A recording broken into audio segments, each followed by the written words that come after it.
My Savior loves, my Savior lives, my Savior's always there with me. My God, He was, my God, He is, my God is always gonna be.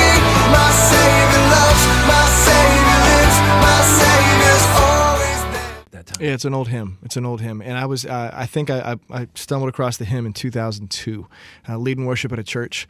And Presbyterian church in Atlanta, Georgia, definitely big on hymns. And we would, all the worship leaders, we would joke, man, if we've already picked 2 choruses, we only have 2 more slots. They've both got to be hymns. So we would try to dig deep every once in a while and try to find some good, rich theology and some old undiscovered hymns, so to speak, at least undiscovered to us, some of them. And this one, and I grew up in the church, and I'd never heard of this song. It was called "I Am Not Skilled to Understand." I think the title itself jumped off the page. I'm like, that's a strange title. I'm not skilled to understand. It doesn't sound like How Great Thou Art or Amazing Grace. I Am Not Skilled to Understand was the title.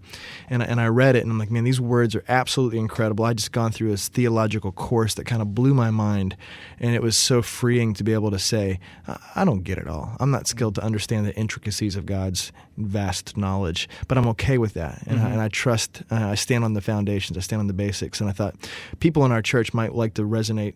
They would resonate. They might like to sing these words. Yeah. So I just, right where I was, I wrote a new melody, and a year and a half later, wrote the chorus.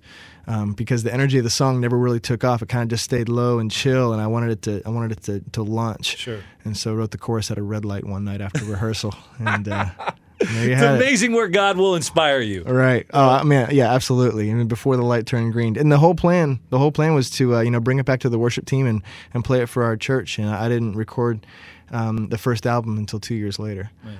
And so it's cool to see how God uses something when I didn't plan, I didn't fashion Right. it to be that way.